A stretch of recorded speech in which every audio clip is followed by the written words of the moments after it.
Olá pessoal, tudo bem? Agora estamos aqui para falar dele, do mineiro, do tupete mais bonito da história do Brasil, do Itamar Franco, vice do Collor, que assume a presidência após o impeachment do presidente. O Itamar, ele fazia parte ali da chapa do Collor, mas por um acordo político mesmo, né? Ele não tinha ligação nenhuma com o Collor, então essa transição foi bem tranquila, né? Não foi uma transição marcada por impasses, porque o Itamar era um nome de fato descolado do Collor.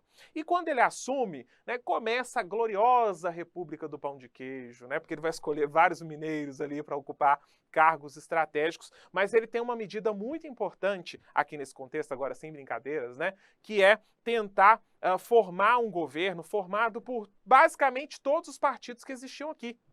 E porque ele dizia, bom, aqui é importante a gente fazer uma transição, né, para o próximo mandato, né? Não sou eu só estou aqui para terminar o mandato do Collor.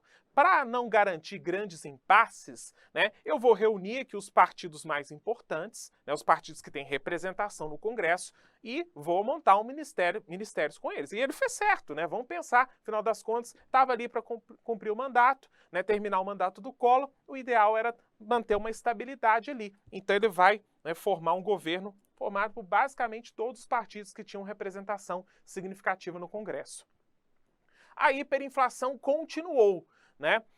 PIB em queda, desemprego, né? O pessoal muito desesperançoso por causa do impeachment, né? O primeiro presidente eleito pelo voto direto da história do Brasil. E aí termina, né, um momento trágico da história do Brasil, Collor saindo, né, com escândalo de corrupção, tá todo mundo desiludido com a política, né? Bom, o Itamar, né, ele sabe disso, né, tá vivendo esse momento tenso da história do Brasil, e aí ele vai tentar manter uma postura mais moderada do diálogo aqui, né? Inclusive, nesse contexto, nós tivemos, né, uma coisa um pouco interessante aqui, né, que é a realização de um plebiscito, né, que decidiu se o Brasil manteria a monarquia ou voltaria com a monarquia ou manteria a república, né, se manteria o presidencialismo ou se adotaria o parlamentarismo, de novo, pela terceira vez. Então, nesse contexto, o Brasil teve que ir às urnas, né, votar se queria manter a república como forma de governo ou voltar à monarquia. Então tivemos aqui campanhas acontecendo no jornal, né? Os descendentes de Dom Pedro II se posicionando a favor do retorno da monarquia, né? O lema deles era "Vote no rei", eles tinham uma musiquinha assim, né? E outras pessoas defendendo a continuidade da república, do presidencialismo, tinha o parlamentarismo aqui também, e aí no final das contas, né, prevaleceu, né, a maior parte da população votou a favor de continuar tudo do jeito que estava, ou seja, república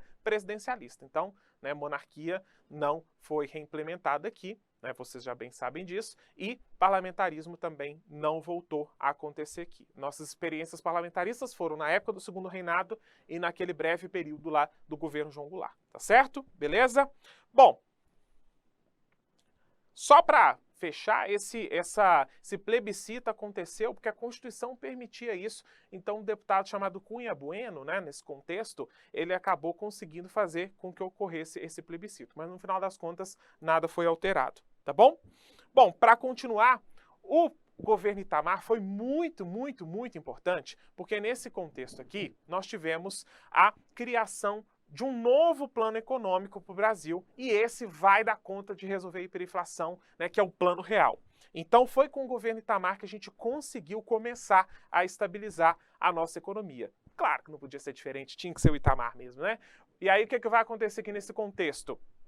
Para poder dar conta disso, né, o Itamar ele conseguiu reunir uma equipe econômica que foi conduzida, né, pelo Fernando Henrique Cardoso, que era então ministro das Relações Exteriores, mas foi realocado para o Ministério da Fazenda, tá bom? E aí, como que vai ser o plano de estabilização da economia? Não precisa saber isso em detalhes não, tá? Uma coisinha ou outra que é interessante saber aqui do plano real. Esse plano de estabilização aconteceria em 3 fases. Então, ele teria que ter uma transição, não adianta você simplesmente mudar a moeda, né, como fez o Sarney, como fez o Collor, né? Muda para o cruzado, bum, muda para o cruzeiro de novo, bum, não dá certo, né? Porque aí a inflação volta, você precisa fazer uma transição para impedir que a inflação volte a crescer. Senão a nova moeda ela já começa com a inflação, não adianta nada, tá? Então o que vai acontecer aqui nesse contexto? Nós vamos ter uma transição. A primeira fase, né, é o plano de ação imediata, que vai reduzir aí os gastos públicos, né, vai aumentar as receitas públicas, ou seja, nós vamos aumentar a arrecadação, né? Então nesse contexto aqui é preciso cortar gastos, tá bom? Aí tem algumas privatizações que vão acontecer aqui, como a Açuminas, deve estar, mas não vai gostar muito disso não, né? Temos também aqui a quebra parcial dos monopólios da Petrobras, da Eletrobras. Então a Petrobras deixa de ser uma empresa 100% estatal, tá bom? Deixa de controlar todas as etapas do petróleo e a Eletrobras também deixa de ser, né, um monopólio aí do Estado, tá bom? Há aqui também uma certa limitação de repasses para os estados e municípios. Então, a União passa a concentrar a maior parte dos recursos que são arrecadados, beleza? Por fim, o Plano Real também buscou combater a sonegação de impostos. Isso era uma estratégia importante aqui também para, né, tentar controlar a inflação, beleza? Outro ponto importante, né, os bancos públicos estaduais e federais, eles começam a ser controlados pela União, que antes tinha, né? Acho que hoje não tem muitos, né? Bancos estaduais, né? Lá em Minas, por exemplo, o Benge, né? Hoje nem tem mais. Então, não sei aí como era o banco do seu estado. Então, aqui os bancos passam a ser controlados pela União e não mais pelos estados, beleza? Há uma tentativa de controlar tudo para tentar estabilizar aí a economia, então. E aí o que vai acontecer? A segunda etapa seria, e aí você precisa saber esse nome aqui, tá? A criação da Unidade Real de Valor, a URV. Bastante atenção, porque isso aqui é um pouco complicado. O que é essa URV? Seria uma espécie, né, de referência da transição da moeda antiga, o Cruzeiro Real, para a nova moeda que fica conhecida como Real, tá bom? Como que vai, o que essa unidade real de valor vai fazer? Ela que vai fazer a transição, né? Ela vai ser muito importante para que a economia desinche aqui, porque o preço de um produto em Cruzeiro Real, ele sofria alterações o tempo todo. A inflação está alta, então o preço do produto sobe, desce, sobe, desce, sobe, desce o tempo todo, ou só sobe, sobe, sobe, sobe, sobe, né? Então na moeda antiga está subindo e descendo o tempo todo, ou só subindo. Então o preço está muito instável. Se a gente só fizer a transição, mudar de moeda, papum, não tem jeito. Então essa unidade real de valor, ela é a transição da moeda antiga para a moeda velha. E aí o que ela vai fazer? Quando, né, nós temos um produto aqui, né, que ele sobe e desce o tempo todo, você estabelece ali um preço dele nesse URV e aí você consegue manter o preço do produto por mais tempo, né? Então essa unidade real de valor foi uma unidade transitória, né, para impedir que transite o tempo todo. Então vamos supor que um produto custava em Cruzeiro Real 20 cruzeiros, depois sobe para 50, depois desce, depois sobe, beleza? Essa unidade real de valor estabelece um valor, né, para o produto X, vai custar tanto. E aí você consegue fazer a transição para o real, evitando, né, essa oscilação o tempo todo. E aí depois que você consegue fazer essa transição, aí há finalmente a adoção do plano real, né? Finalmente se alcança o plano real aqui. Bom, em 30 de junho de 94, a URV, que era cotada em 2.750 cruzeiros reais, ela vai finalmente se converter em real, né, que era equivalente a $1. O plano econômico do FHC, ele estabelece que R$1, a moeda nova, é equivalente a $1, tá?